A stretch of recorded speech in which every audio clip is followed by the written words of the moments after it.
Happy Sabbath, all viewers out there and our family Lisdak. This afternoon we'll have our Vesper. We have our guest speakers all the way from Indonesia, Pastor Irwan Kabanga. Further introduction, we'll have it later. So we're glad to have you. Nice to meet you too, Novemberin. Happy Sabbath, church. Happy Sabbath, everyone. Before we start our Vesper this afternoon, this evening, I would like to invite Holy Spirit to come into our heart by silent prayers.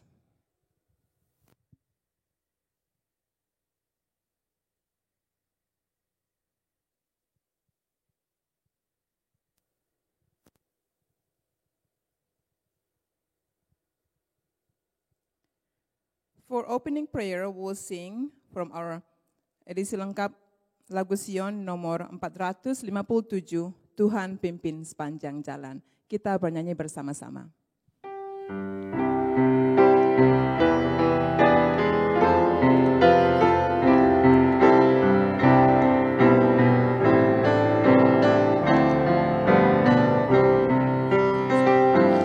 Tuhan pimpin sepanjang jalan, aman senanglah hatiku, dan hilanglah ketakutan, karena Tuhan pimpin aku. Tuhan pimpin, Tuhan pimpin, tangan Tuhan pimpin aku, dengan setia ku turut Dia, karena Tuhan pimpin aku. Sungguh lemah aku Tuhan, ku hanya harap padamu, hatiku penuh kesukaan, karena Tuhan pimpin aku. Tuhan pimpin, Tuhan pimpin, tangan Tuhan pimpin aku, dengan setia ku turut Dia, karena Tuhan pimpin aku. Pada waktu kesusahan atau waktu sukacita, aku tetap rasa aman, karena Tuhan yang menjaga. Tuhan pimpin, Tuhan pimpin, tangan Tuhan pimpin aku, dengan setia ku turut Dia, karena Tuhan pimpin aku.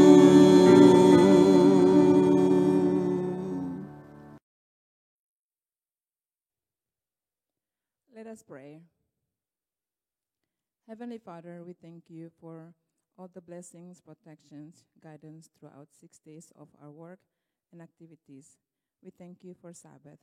That means that we have to put everything set aside behind us, only focus glorifying and worshiping your name only. Dear Lord, we have Pastor Irwan Kabanga here will speak tonight. I pray that you speak through him, Father, nothing but your words only. Give him the clarity that only focus on you.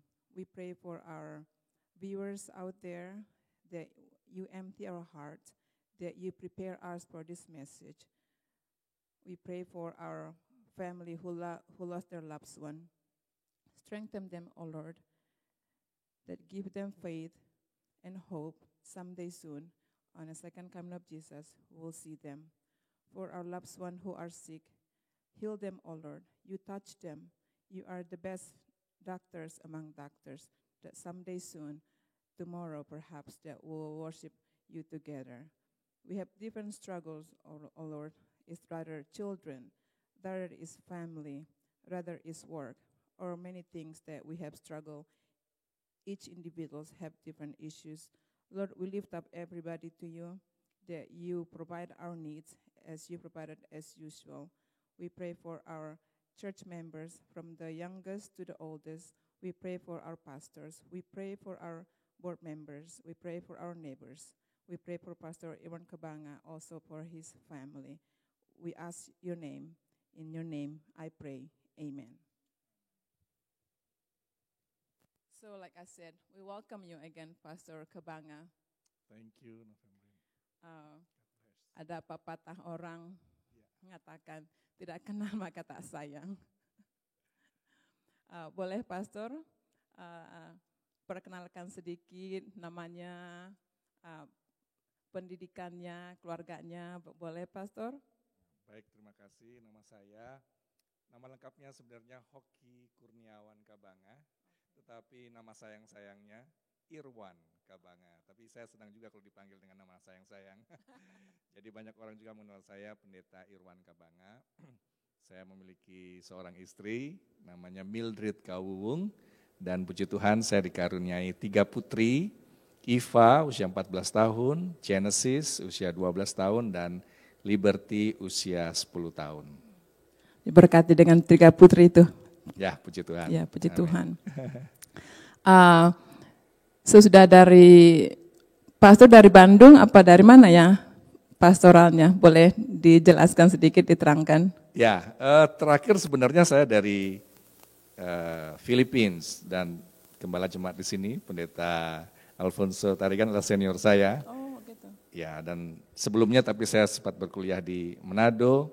Saya banyak menggunakan waktu sekolah selama high school di Surabaya, walaupun waktu elementary saya juga pernah di Madiun.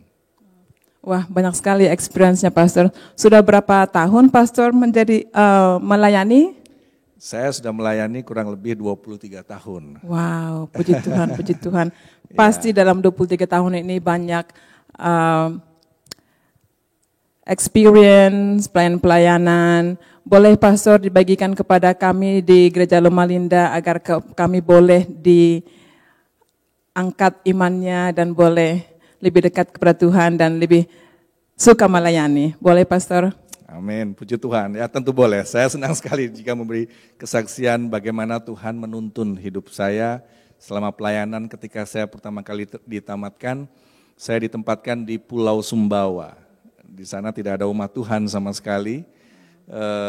Saya tinggal di sebuah rumah yang tidak ada listrik, tidak ada air, mohon maaf tempat mandinya pun darurat, dan saya harus berjalan kurang lebih 500 meter setiap hari jika harus pergi ke kamar mandi dan sebagainya.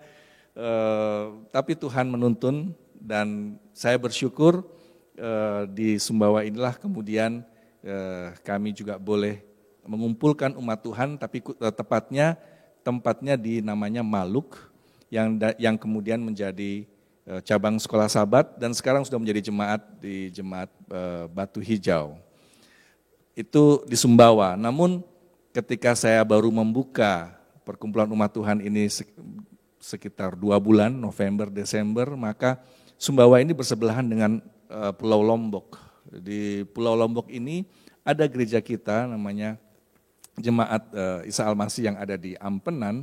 Saat itu mengalami pergolakan politik di negara kita tahun 2000 dan itu terkenal dengan peristiwa 171 di mana kami mengalami kerusuhan di sana, kita harus maklum apa adanya ya. Dan tempat ibadah kita habis terbakar. Lalu jemaatnya pun terpencar-pencar dan akhirnya dari kantor pusat, dari kantor conference, meminta saya untuk sekaligus melayani di Pulau Lombok ini. Dan saat itu banyak cerita yang harus saya sampaikan bagaimana mengalami sendiri di hadapan mata saya sendiri peristiwa itu sekitar 200 meter terjadi, mengalami kerusuhan dan saya harus bersama rekan-rekan terbirit-birit melarikan diri dan sebagainya. Tapi puji Tuhan perlindungan dan pemeliharaan Tuhan terjadi dan 4 bulan kami tidak ada gereja, tapi setelah itu kami berhasil berkumpul kembali, keadaan di situ sudah lebih kondusif.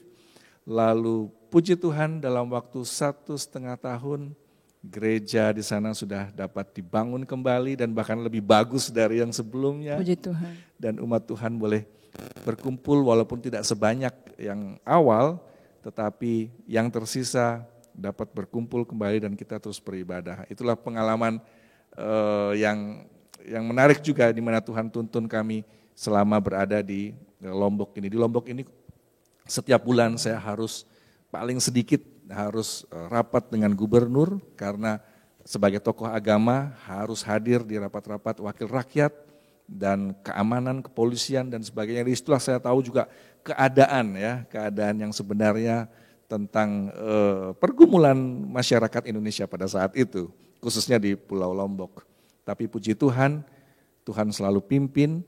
Lalu saya sempat juga setelah dari Lombok itu saya melayani di kota Surabaya selama 5 tahun. Tapi setelah dari kota Surabaya saya dipindahkan kemudian bertugas di Bali. Nah di Bali inilah saya agak lama, kurang lebih sekitar 7 tahun di jemaat di Hang Tuah. Dan memiliki Tuhan seperti menempatkan saya di sana untuk memiliki pengalaman tersendiri khususnya ketika saya saat itu supervising 7 misionaris untuk membuka 3 titik tempat di mana kita melayani di sana. Pada intinya adalah ingin memberitakan kabar baik, kabar keselamatan kepada mereka. Lalu berdirilah juga satu panti asuhan di sana. Kemudian sampai sekarang sudah menjadi cabang sekolah sahabat di sana. Kemudian bagaimana Tuhan menuntun bahkan masyarakat setempat boleh mengenal siapa juru selamat dunia, siapa Tuhan pencipta itu, yang konsekuensinya sangat besar juga. Dia harus meninggalkan dan bahkan ditinggalkan oleh keluarganya. Tapi sampai saat ini beliau masih aktif, kami masih bertemu, berkomunikasi, masih aktif di jemaat dan kita doakan bahwa dia akan menjadi misionaris juga bagi keluarganya untuk memberitahu siapa itu Tuhan pencipta dan maksud penyelamatannya bagi umat manusia. Nah, itulah pengalaman selama di Pulau Bali ini yang memiliki situasi yang unik tersendiri ketika orang banyak mengetahui bahwa pulau ini adalah sebenarnya pulau wisata ya.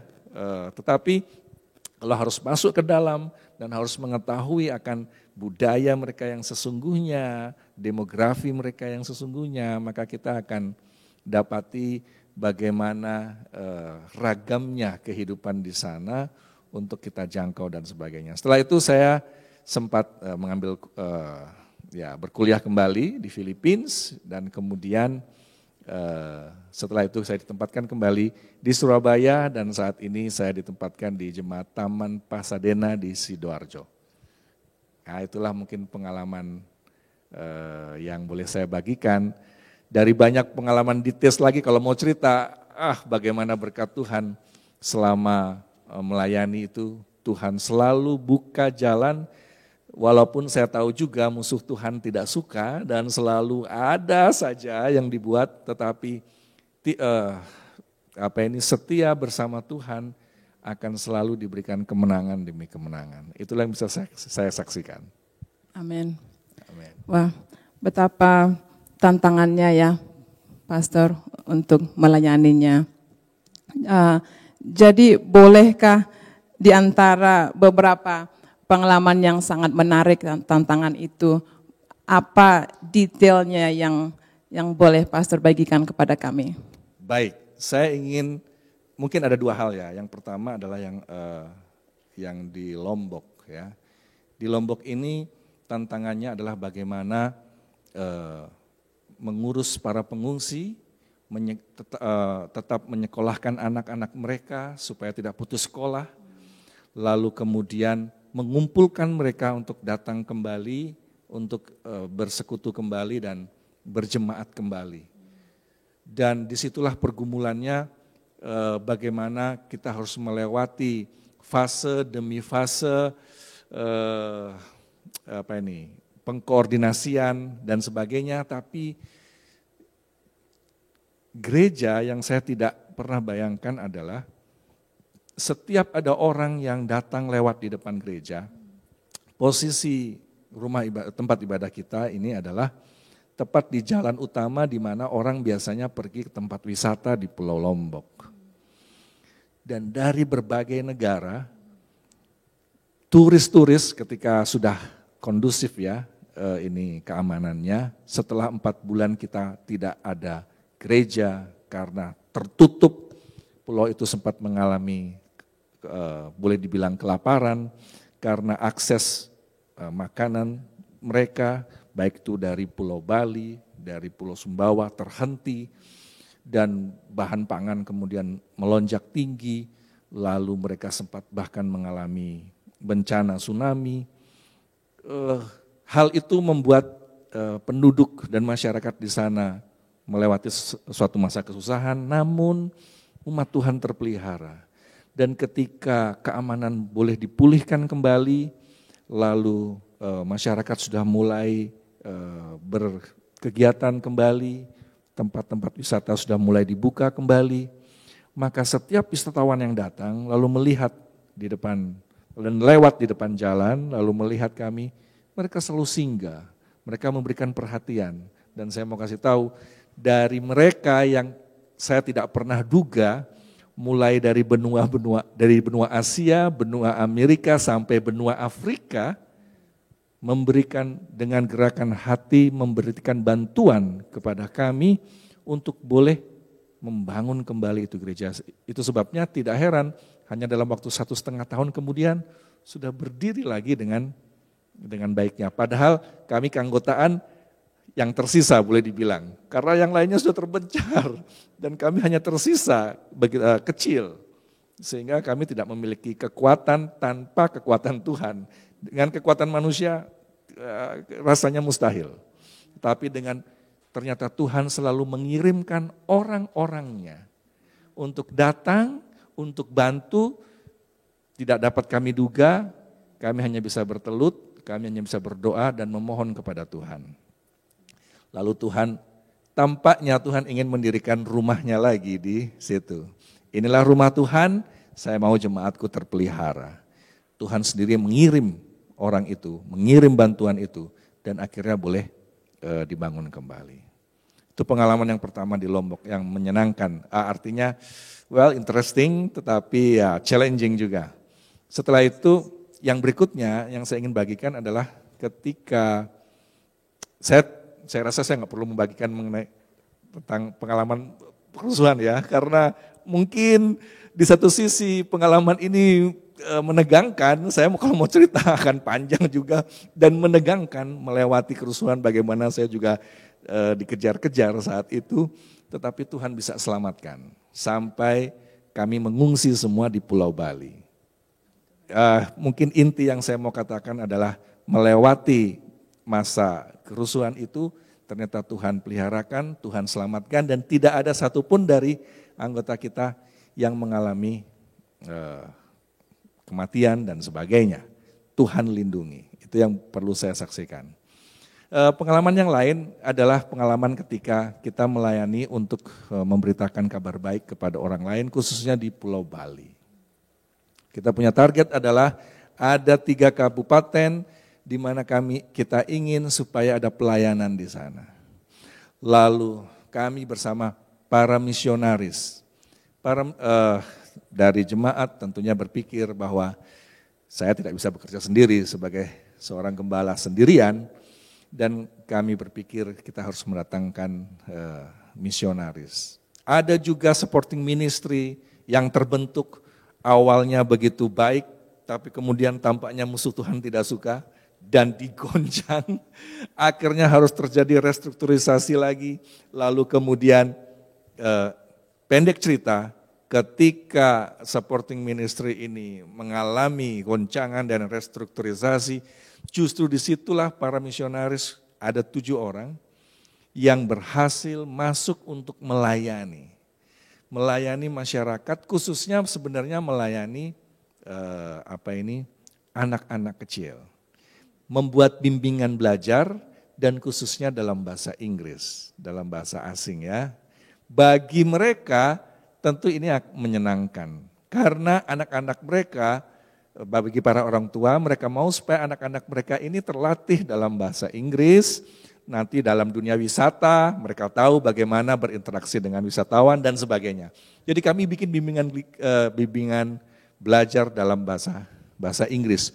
Dan banyak sekali di kampung-kampung di mana kami datang langsung ke titik yang dalam di pedesaan-pedesaan itu, para tokoh-tokohnya, tokoh masyarakat, bahkan tokoh agama pun membuka tangan mereka, menyediakan tempat, lalu kita mengadakan bimbingan belajar bagi anak-anak.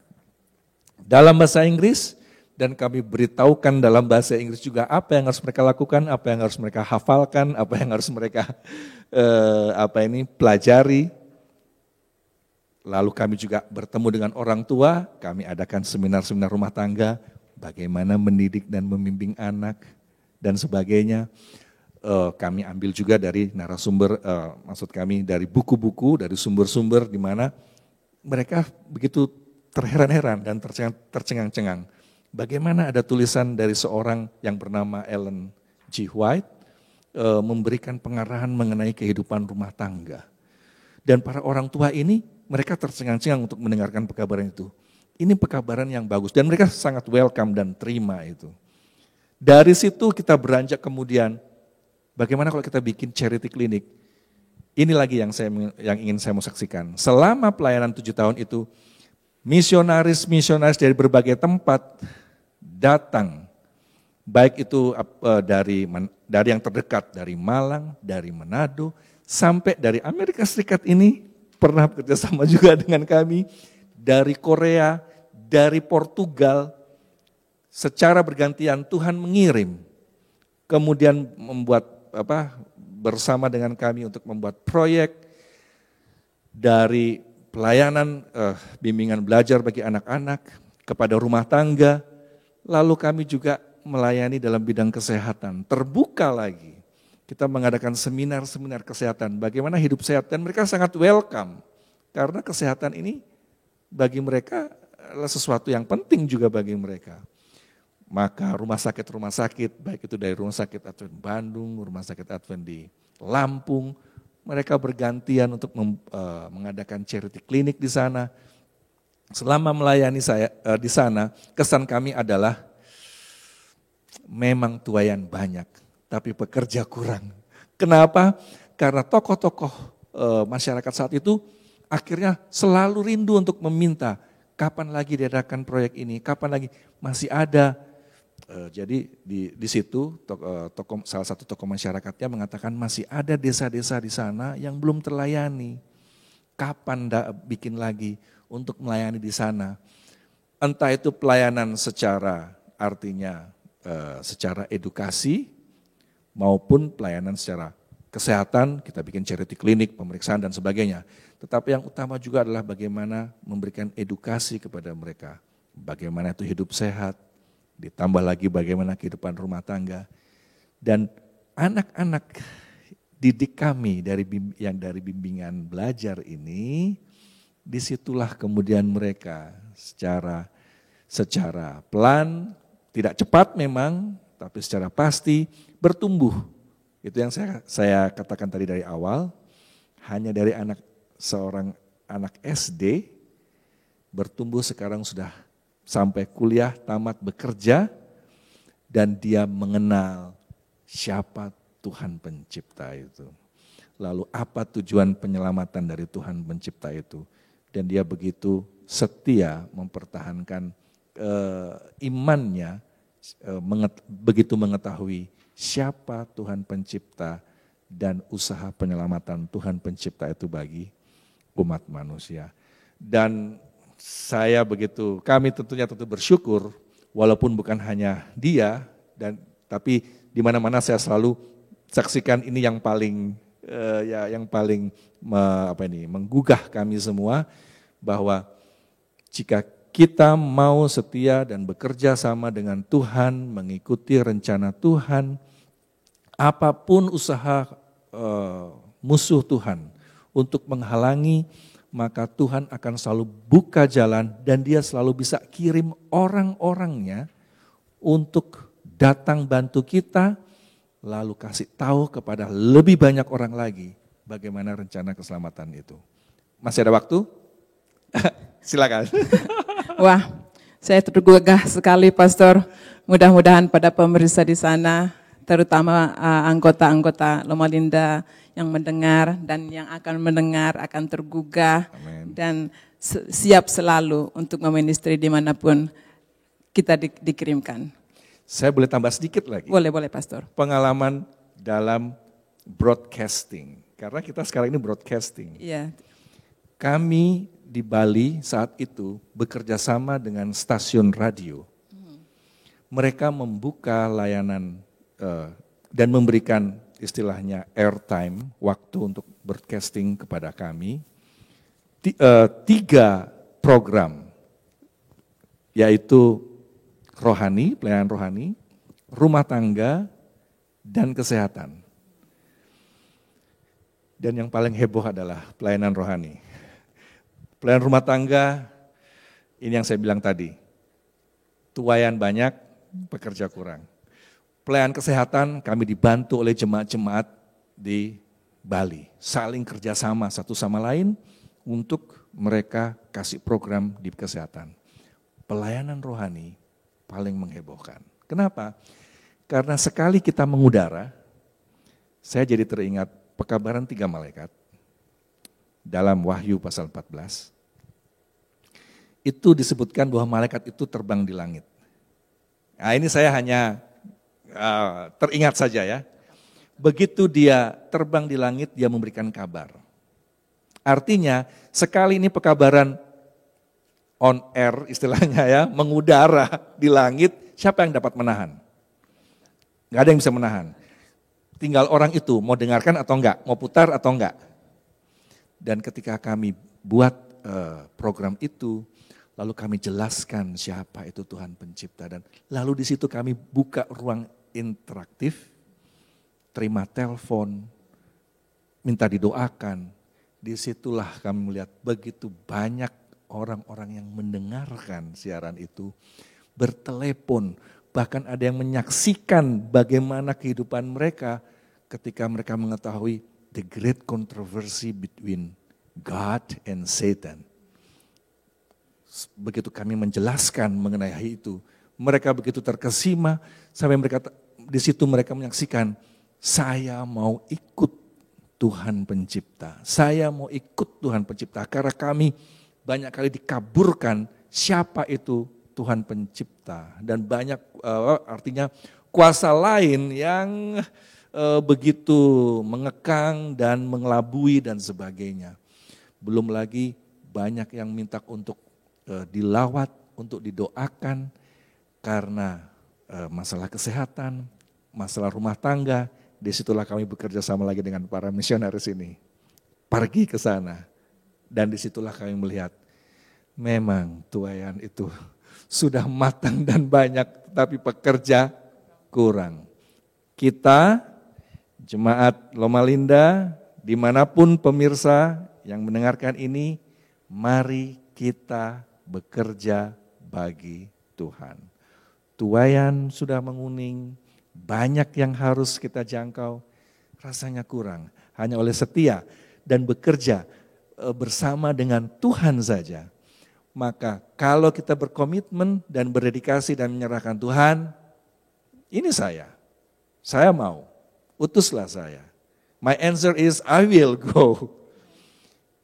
Tuhan yang bekerja. Kalau ini disebutkan, ini adalah pekerjaan Tuhan.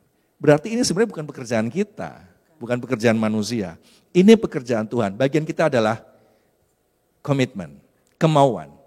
Tuhan, ini saya, pakailah saya. maka Tuhan yang akan bekerja untuk kita. Dan keuntungan mengikut Tuhan yang benar adalah Tuhan yang akan berperang untuk kita. Kita hanya diam saja dan Dia akan tolong buka jalan untuk rencana keselamatannya. Semua karena untuk rencana kebaikan Tuhan, rencana keselamatan Tuhan. Amin. Terima kasih. Wah, menggugah sekali Pastor ya. Pengen sih waktunya banyak sekali, tapi kayaknya kita harus mulai dengan diskusi kita, pembahasan yang biasa kita bikin Vesper. Malam ini seperti biasa kita pembahasan dari buku Counsels for the Church. Malam ini judulnya Rumah Allah dari pasal kelima. Ada beberapa pertanyaan sini untuk Pastor. Pertanyaannya sih ringan, cuman jawabannya mungkin dalam. Saya serahkan saja sama Pastor yang jawab. Nomor 1, topik pembahasan kita adalah tentang rumah Allah di bumi ini. Seperti saya sudah bilang tadi. Mengapa dan bagaimana rumah Tuhan di bumi ini menjadi gerbang surga? Baik, terima kasih. Ini pertanyaan yang bagus dan dalam. Sederhana tetapi berbobot. Ya, oke. Kita tahu bahwa rumah Tuhan adalah tempat berkumpulnya umat Tuhan untuk beribadah kepadanya, terdiri dari rumah tangga. Oke. Sementara rumah Tuhan di bumi ini adalah gambaran peribadatan di rumah Allah yang sebenarnya di sorga. Di sana kita akan pergi, di sana kita akan menyembah Tuhan. Namun bagaimana kita tahu caranya? Bagaimana kita tahu? Mungkin perlu ada waktunya, tempatnya, dan sebagainya. Ketika kita tahu caranya, maka we are not in heaven yet, but we are on the way to heaven. Artinya kita bisa mulai itu dari rumah Tuhan di bumi ini. Nah, sementara rumah Tuhan di bumi ini tempat pertemuan dari rumah tangga, maka yang paling menentukan juga adalah di rumah kita masing-masing. Rumah kita seharusnya adalah menjadi tempat ibadah kita kepada Tuhan Pencipta. Kalau ada pergolakan di rumah kita masing-masing, itu bisa mempengaruhi juga rumah Tuhan yang lebih besar ini. Tetapi kalau di rumah tangga kita masing-masing, kita selalu mengutamakan Tuhan dalam ibadah kita, dalam kehidupan kita, itu juga yang akan support, itu juga akan yang membentuk satu rumah peribadatan rumah Tuhan di tempat ibadah yang lebih besar, di jemaat ini, untuk kemudian menjadi gambaran atau menjadi disebutkan tadi gerbang surga, untuk melihat bagaimana beribadatan di rumah Allah yang sesungguhnya di surga. Nanti yang akan segera datang, dan keadaan dunia ini sudah cukup memberitahu bahwa kita ini sudah di akhir zaman, kita akan tiba di sana segera. Terima kasih Pastor. Kiranya kami di sini gereja anggota Loma Linda boleh melakukan, memulai, meneruskan family worship. Amen. And have a good character yang boleh kita bawa ke gereja besar di Loma Linda ini. Ya, amin. Dan memberi kedamaian dan united. Amin. Selanjutnya, secara general, apakah waktu, tempat, dan cara berbakti kita sudah memenuhi rencana Tuhan sehingga orang dapat membedakan perkara suci dan hal yang biasa di perbaktian kita? Bagaimana menurut Pastor? Baik, terima kasih. Ini pertanyaan sebenarnya agak sensitif. Karena ini bisa, istilahnya saya harus berhati-hati menjawabnya, karena ini bisa menggoda saya untuk menganalisa, ini jemaat ini sebenarnya sudah benar gak sih ibadahnya, gitu kan. Tapi it's okay, karena ditanyakan secara general, mungkin saya tidak lebih kepada menganalisa perbaktian dari gereja-gereja, tetapi lebih kepada begini, saya rindu membagikan dasar Alkitabiahnya. Rumah Allah atau rumah Tuhan dalam bahasa aslinya, bahasa Ibrani itu adalah Bet Adonai. Adonai di sini untuk menyebut Yahweh. Bet ini dari kata bayit. Bait Yahweh, jadi Bet Adonai, ini sebenarnya adalah mengarah atau menunjuk kepada Mikdas Adonai. Mikdas ini adalah sebenarnya rumah kudus Tuhan, atau yang merujuk kepada sanctuary, tabernakel, merujuk kepada bait kudus Tuhan. Bait itu house sebenarnya dalam bahasa Ibrani. Kalau bait kudus berarti rumah yang kudus. Nah, kita tahu bahwa kita manusia berdosa, sementara Tuhan kita adalah Tuhan yang kudus. Tuhan yang kudus sebenarnya tidak bisa langsung bertemu dengan kita manusia yang berdosa, bukan? Karena kita bisa hangus terbakar. Hanya oleh perkenannya saja, baik melalui Yesus Kristus, baik melalui kehadirannya melalui rohnya, maka dia dapat hadir bersama-sama dengan manusia. Namun yang menentukan tempat atau rumah itu jadi kudus sebenarnya bukan manusianya. Sebenarnya adalah karena the presence of God. Contoh, waktu Musa berada di padang dan Tuhan datang dengan semak belukar yang menyala-nyala, Tuhan bilang, lepas sandalmu. Tempat ini kudus. Semak belukar, kok jadi kudus? Karena kehadiran Tuhan. Siapa ini? Yosua, sebelum masuk Yeriko, dia berjumpa dengan panglima bala tentara sorga. Permintaannya sama, lepas sandalmu, tempat ini kudus. Artinya tempat itu menjadi kudus jika ada kehadiran Tuhan. Dan kalau kita mau bertemu Tuhan, itu dimulai dengan lepas sandal. Artinya bukan secara fisik, lebih kepada kuduskan dirimu.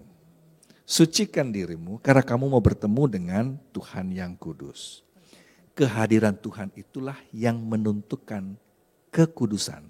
Sehingga kalau rumah Allah itu adalah bait yang kudus, lalu kita mau beribadah di dalamnya, maka seharusnya kita pertama merasakan the presence of God. Kita selalu undang kehadiran Tuhan.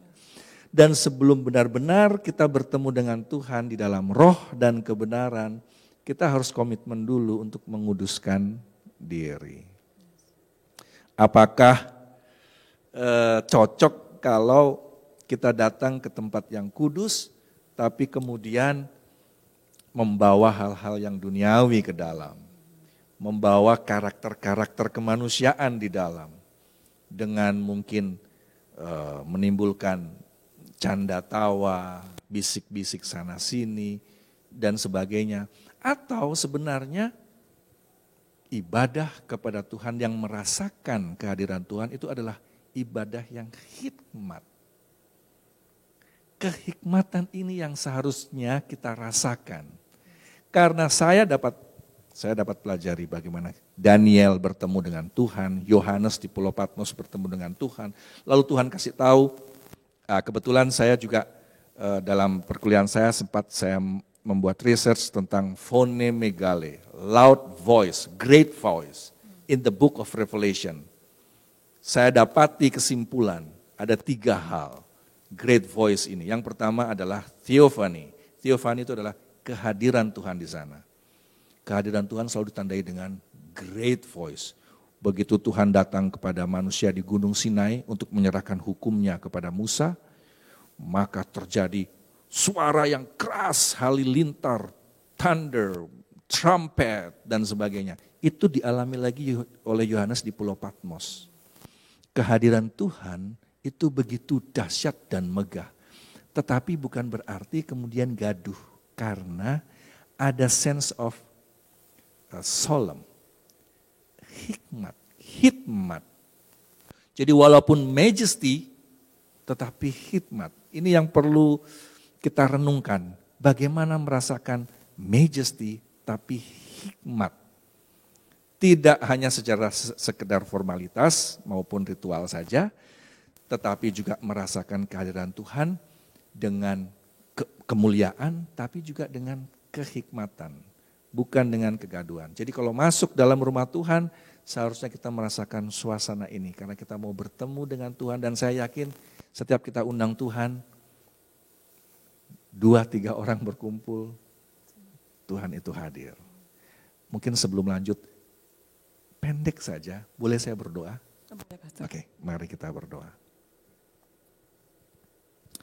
Ya Tuhan kami, ya pencipta kami rindu merasakan kehadiran-Mu bersama dengan kami. Kami tahu Engkau ada, Engkau yang memberikan nafas dan nyawa kepada kami. Engkau yang menciptakan tanah di mana kami berpijak. Dan Engkau dapat hadir melalui Roh-Mu yang kudus. Datanglah Tuhan, dan tolong kami untuk merasakan kehadiran-Mu dalam hidup ini. Ada kuasa-Mu yang luar biasa. Itulah kerinduan kami, itulah kebahagiaan kami. Ampuni dosa dan salah kami. Kami menghampiri hadirat Tuhan yang kudus di dalam nama Yesus Kristus yang adalah Tuhan pencipta dan juru selamat kami. Amin. Amin. Merasakan kehadiran Tuhan. Amin. Ya. Dalam doa selalu, itu yang selalu harus kita mintakan.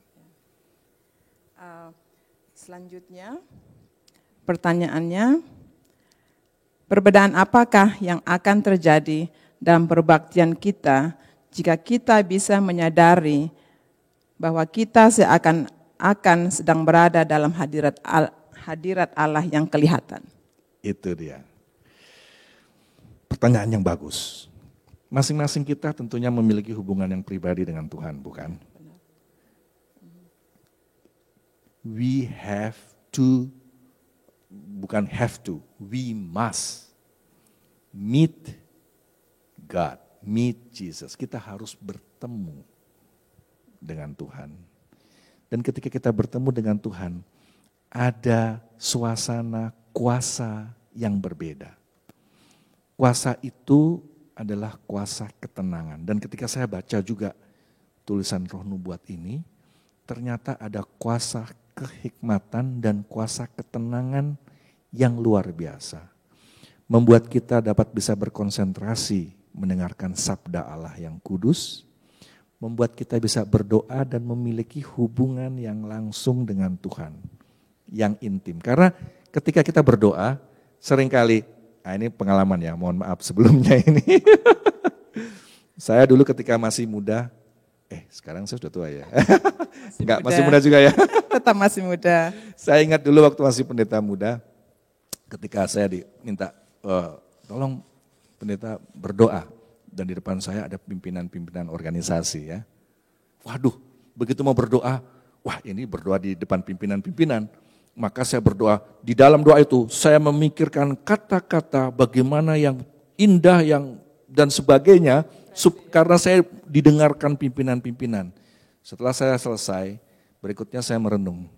Saya tadi ini berdoa sama Tuhan atau kemana pikiran saya? Saya dapat pastikan saat itu saya tidak berbicara kepada Tuhan. Saya berdoa karena mengatur kata-kata di depan pimpinan.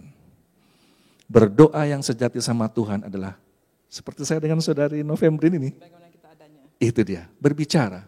Berbicara langsung dan memiliki hubungan yang langsung kepada Tuhan.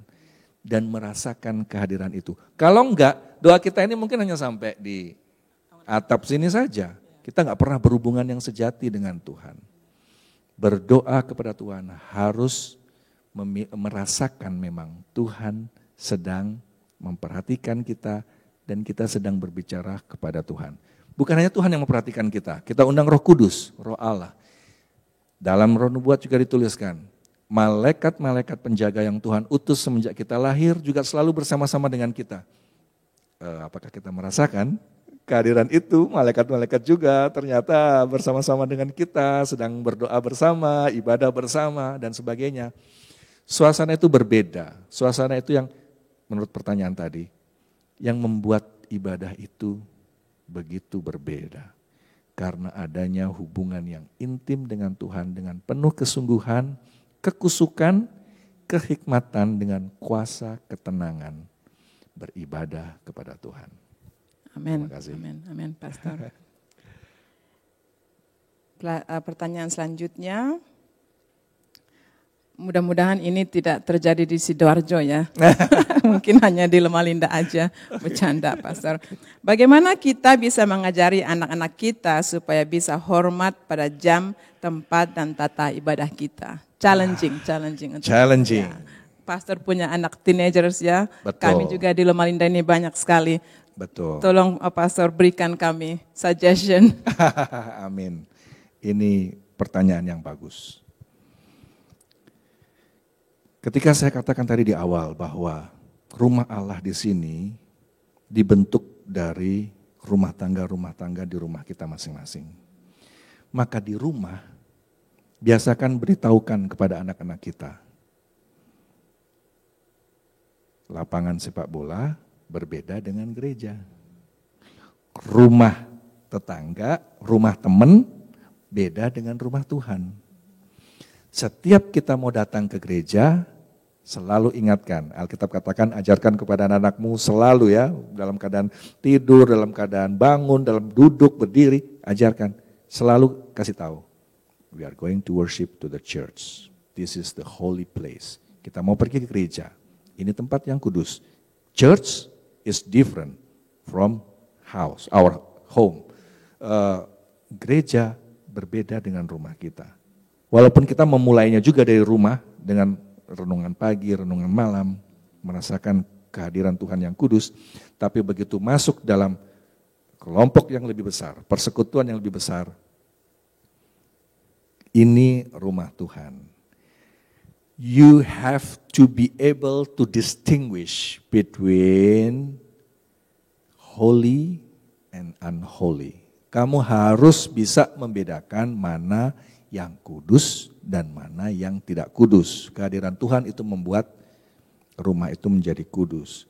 Karena kalau enggak, ada ayat Tuhan dalam kitab Yeskiel 26, ini keras sekali. Ketika kita tidak mampu membedakan mana yang kudus dan mana yang tidak kudus, maka kita menajiskan Tuhan di tengah-tengah kita, menghina Tuhan di tengah-tengah kita. Itu sebabnya selalu kasih tahu perbedaannya. Raja Salomo sendiri dalam Amsalnya yang bijaksana mengatakan wisdom, hikmat, kebijaksanaan itu sebenarnya adalah kemampuan untuk membedakan mana yang baik dan mana yang tidak baik, mana yang jahat.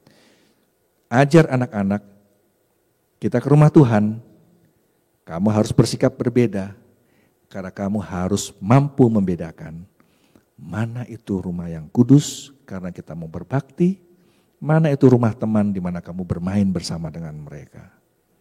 Selalu ingatkan itu setiap kali, bukan hanya rumah Tuhan, masuk hari Sabat pun hari yang kudus, ingatkan. Hari persiapan ini, hari Jumat, tomorrow is Sabat, besok Sabat, kasih tahu mereka, it's different, ini beda. Kita harus bisa membedakan mana yang kudus dan mana yang tidak kudus. Beritahu berulang-ulang, lalu mereka akan bersikap berbeda, lagi-lagi berdoa selalu minta pertolongan Tuhan, tanamkan konsep itu kepada anak-anak. Sehingga ketika anak-anak kalau sudah mulai tergoda, biasa anak-anak kan nggak tahu kan, mulai lari sana, jangankan mulai lari, mungkin mulai dari berbisik, mulai dari ngobrol terus dan sebagainya, sudah mulai ingatkan, this is the house of the Lord. Ini rumah Tuhan, beda dengan rumah kita. Kamu tidak sebebas itu bisa melakukannya. Apalagi kalau sudah mulai berlari sana dan lari sini, maka anak-anak kita. Nah, ketika ada penyerahan anak, lalu kita doakan, maka kita juga melibatkan jemaat. Di jemaat tentu ada pelayan-pelayan Tuhan, diakon dan diakonen.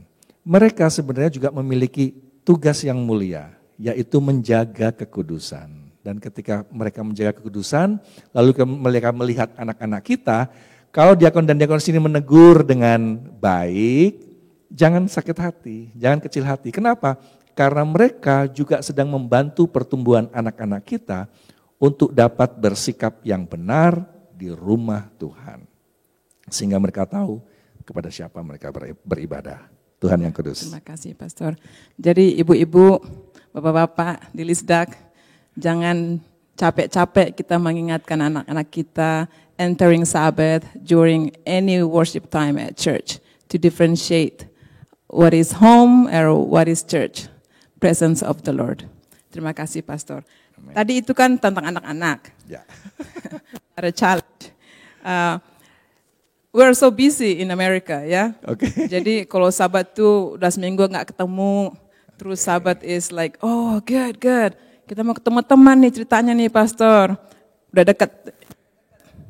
Next to our friends, BFF.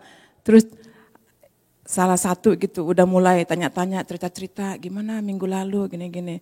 So what should we do? Now there's the children. Bagaimana kita? Nanti dibilang so alim lagi. Bagaimana tuh Pastor solusinya? Ini para orang tua ini memang ya. Memang seringkali anak-anak itu lebih menurut jika dia melihat orang tua. Bukan karena diomongin. Karena kalau diomongin terus, itu mereka tidak lebih menurut jika mereka melihat langsung. Oh ternyata papa saya begini, ternyata mama saya begini. Action speaks louder than words. Kalau kita mencintai anak-anak kita orang tua harus bisa beri contoh kepada mereka. Oke, kalau di Indonesia biasa jam 9 sampai jam 12 ada sekolah sahabat. Nah kalau sekolah sahabat kan ini namanya reach across. Saling berinteraksi. Oke, enggak apa-apa, ada waktunya kan untuk berdiskusi dan sebagainya. No problem.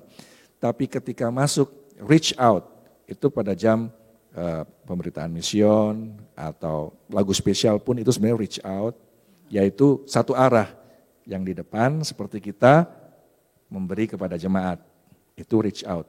Tetapi ada satu fase, masuk fase yang berikutnya adalah reach up. Dan kalau reach up ini kita memang benar-benar mau bertemu dengan Tuhan, Tuhan berbicara kepada kita. Bagi para pengkhotbah, seharusnya mereka menyatakan sabda Allah. Lebih banyak mengambil ayat-ayat firman Tuhan, sebenarnya lebih banyak membahas Alkitab.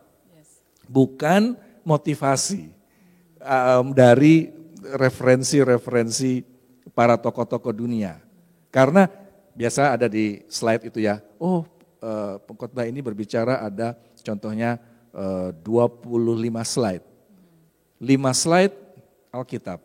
Selebihnya dari mana-mana. Nah, itu kita harus consider juga. Karena waktu reach up ini benar-benar adalah sabda Allah. Saya senang sekali pendeta Gembala Jemaat di sini, pendeta Alfonso Tarigan, beliau Biblical Studies. Ya, jadi dan pasti akan membagikan memang benar-benar firman Tuhan, Alkitab untuk disampaikan. Lalu orang tua harus kemudian dapat membedakan. Kita sedang mau mendengarkan sabda Allah, mau ada berkat yang dibawa pulang, harus mulai mendisiplin diri untuk setidaknya biasanya khotbah itu berapa sih? Jam khotbah 25 menit, 30 menit, 45 menit, paling lama 50 menit lah. Oke. Itu menahan diri dulu. Nanti setelah ibadah pasti ada waktu bersama-sama untuk bicara. Bersekutu, fellowship, ngobrol sana sini, di situ waktu yang paling tepat. Dan kita masih bisa punya waktu bahkan sampai sore, sampai tutup Sabat. Dan sekarang kan banyak juga, artinya sekarang mudah kita bisa telepon, bisa video call dan sebagainya. Anytime sebenarnya kita bisa kumpul, walaupun kita tahu ya busy.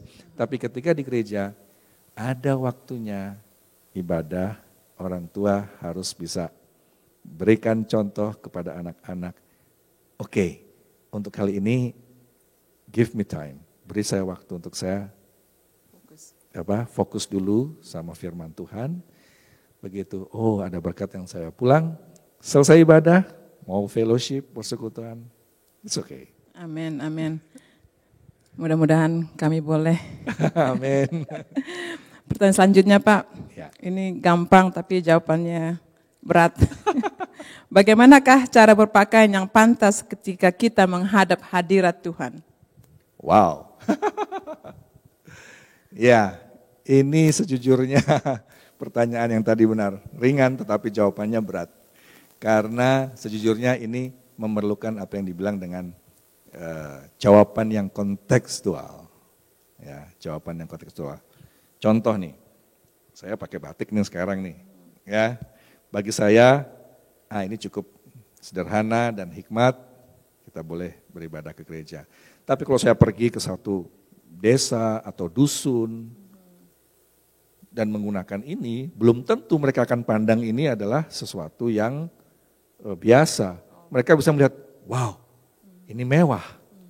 Lalu, wow, ini coraknya apa orang Jawa bilang ngejreng atau kinclong dan sebagainya. Ini sangat kontekstual sekali. Itu sebabnya kita memerlukan hikmat dari Tuhan. Kemana, di mana kita bersekutu untuk berkumpul bersama. Tetapi sebenarnya intinya adalah pakaian yang bersahaja, yang sederhana namun bersahaja. Ada juga yang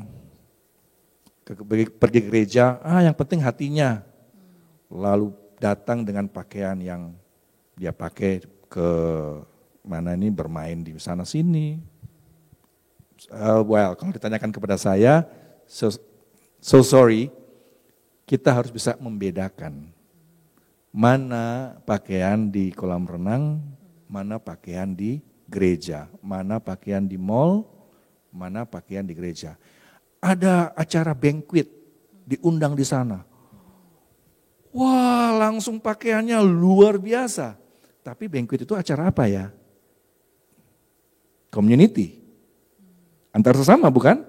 Apakah ibadah bertemu dengan Tuhan? Contohnya, kalau pesta. Sementara ke gereja kita mau bertemu dengan Tuhan loh. Tuhan kita kudus, mulia, majesty. Lalu kenapa enggak kita berikan yang terbaik? Kita asingkan pakaian kita, khusus di mana kita beribadah kepada Tuhan. Tidak, boleh dibilang tidak compang-camping, tidak seadanya, tetapi memang kita khususkan, kita siapkan, namun bersahaja. Bersahajanya adalah begini, saya baca juga nasihat dari Roh Nubuat. Nasihat dari Nubuat ini sebenarnya untuk saya juga ya, untuk kita semua lah ya, untuk saya juga. Ketika saya baca, maka saya temukan di sana adalah jika kita berpakaian ke gereja yang bersahaja, tetapi tidak mencolok dalam penampilan. Mencolok dalam penampilan itu seringkali fokusnya lebih kepada self-center. Yaitu saya ingin dilihat sama yang lain, tuh gue cling, contohnya begitu dan sebagainya nih ya. Nah, pesan dari firman Tuhan melalui Roh Nubuat mengatakan bahwa tidak lebih mencolok atau mengeksploitasi penampilan. Jadi tidak tidak apa adanya, tidak tidak apa adanya, tetapi tidak juga kemudian terlalu mencolok yang membuat akhirnya lebih kepada self-center. Bukan Tuhan lagi yang dimuliakan. Untuk area ini kita perlu hikmat. Dan yang bisa saya katakan adalah banyak berdoa, punya hubungan pribadi sama Tuhan, minta sama Tuhan, Tuhan tunjukkan kira-kira yang mana yang bersahaja, yang tidak mengundang perhatian orang, tetapi demi ibadah kami kepadamu, ibadahku kepadamu, maka bukan yang biasa, tetapi yang berkenan di hadapan Tuhan. Saya sangat yakin hubungan intim kita yang pribadi, yang dekat dengan Tuhan, akan memampukan karena Allah Maha Kuasa untuk memberitahu, ya Irwan, kamu sekarang lagi ada di rumah beribadah ini, kamu lagi ada di desa, kamu lagi ada di kota, kamu lagi ada di sini, kamu lagi ada di sini. Oke, dia sangat berkuasa untuk kasih tahu mana itu yang berkenan di hadapan Tuhan.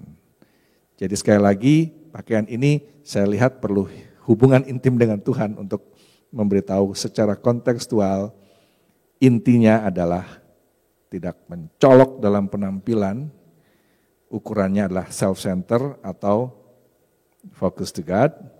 Demikian juga tidak ada orang bilang sembrono, tidak menggunakan pakaian yang sembrono, tetapi menunjukkan hormat kepada Tuhan. Amin, terima kasih. Jawaban yang cukup bagus ya, walaupun harus ada asa otak. Puji Tuhan. Puji Tuhan. Masih ada lagi Pastor mau di-share bagi kami tentang kesaksian, pekerjaan Tuhan atau rangkuman tentang rumah Allah malam ini? Mungkin saya ingin bacakan kutipan aja ya. Boleh, Pastor. Untuk menjadi kekuatan bagi kita semua.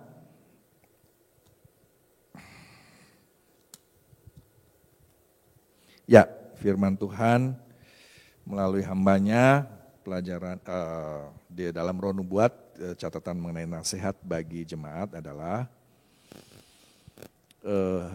segala perkara, ini untuk bagian akhir, mengenai pakaian harus diperhatikan dengan seksama, mengikuti dengan seksama peraturan kitab suci.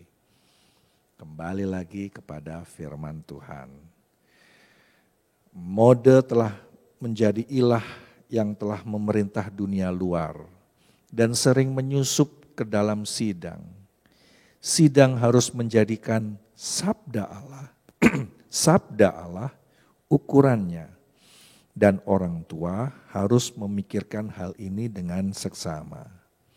Bila mereka melihat anak-anak mereka mempunyai kecenderungan mengikuti mode duniawi, maka sebagaimana halnya dengan Abraham, mereka harus mengatur segenap keluarga mereka dengan tetap teguh untuk mengikuti teladan mereka. Gantinya menyatukan mereka dengan dunia, hubungkanlah mereka dengan Allah. Jangan hendaknya orang tua pun tidak menghormati bait suci Allah oleh pakaian mereka yang merupakan pertunjukan. Allah dan malaikat-malaikat ada di situ. Kembali kepada firman Tuhan, di sanalah Tuhan berbicara kepada kita. Berdoa, disitulah hubungan kita intim dengan Tuhan, kita berbicara kepada Tuhan. Ukurannya Tuhan kasih the great controversy between good and evil.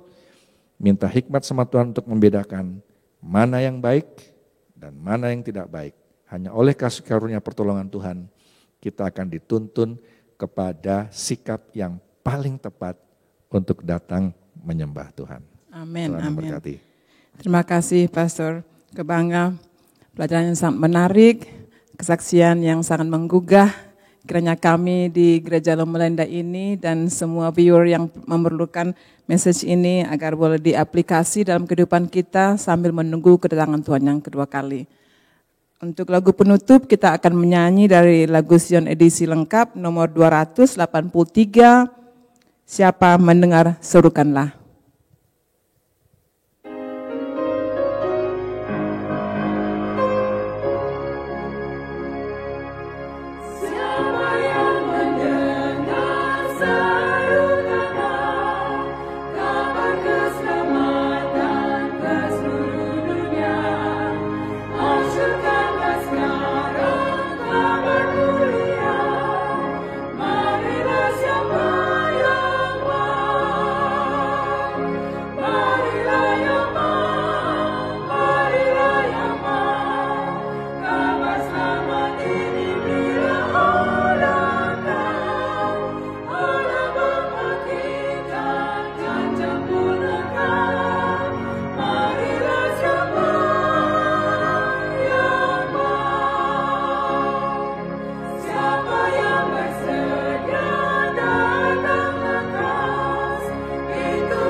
Untuk doa penutup, boleh saya minta Pastor Kabanga?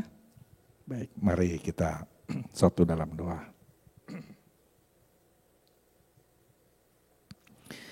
Ya Tuhan kami, ya pencipta kami, Bapa yang penuh kasih di sorga. Terpujilah namamu Tuhan, Engkaulah yang memulai detak jantung kami yang pertama dalam kandungan ibu. Dan Engkau masih melanjutkan detak jantung itu sampai hari ini. Kami percaya ada rencanamu dalam hidup ini. Dan yang kami tahu, rencanamu adalah rencana kehidupan, rencana kesejahteraan, rencana keselamatan. Menyadari akan kebesaran-Mu Tuhan, kami mengakui kami manusia yang penuh dengan kelemahan. Seringkali kami salah berpikir, kami salah bersikap, kami salah berucap. Ampunilah Tuhan, supaya kami layak bermohon kepadamu. Kami juga memohon Tuhan melembutkan hati kami untuk selalu rela mengampuni sesama kami, sehingga tidak terhalang segala doa-doa kami kepadamu. Yang saat ini kami syukuri, karena Engkau memberikan pengajaran demi pengajaran kepada kami, baik bahkan melalui pena inspirasi. Tuhan, kami mengundang Roh Kudus sendiri, jangan bekerja dalam hidup kami, menolong kami untuk menjadi orang seperti yang Engkau inginkan. Orang saleh yang berjalan di atas jalan-jalan orang benar. Dan hamba-Mu berdoa untuk semua jemaat Tuhan dimanapun berada, pemirsa, bahkan khususnya jemaat di Loma Linda ini. Mulai dari gembala jemaat, hamba-Mu Pendeta Alfonso Tarigan. Demikian juga tua-tua jemaat, majelis, dan semua anggota. Hamba percaya, jemaat inilah jemaat yang Tuhan targetkan selamat ketika Yesus datang yang kedua kali. Jagai, lindungi, persatukan mereka semua dalam kasih Kristus saja. Hamba-Mu berdoa dan menyerahkan akhir dari ibadah Vesper kami saat ini dan memohon kesanggupan dari Roh Tuhan untuk menerima dan mengaplikasikan firman-Mu yang baru saja kami pelajari. Hanya di dalam kuasa kasih karunia Yesus Kristus yang adalah Tuhan Pencipta dan Juru Selamat kami. Amin. Amin. Untuk Pastor Irwan Kabanga, on behalf of Loma Linda Indonesian SDA Church, kami mengucapkan terima kasih atas pelayanannya malam ini. Kiranya pelayanan diberkati, keluarga diberkati, selama di Amerika diberkati, enjoy your vacation. Sampaikan salam kami ke Sidang Sidoarjo, dan semoga keluarga, anything, will be blessed. To all our viewers out there, we thank you for watching. Thank you for joining our online Vesper tonight. Hope that we can apply the lessons and we all be blessed. To our Lisdak, I'll see you tomorrow morning, 9 o'clock. God bless.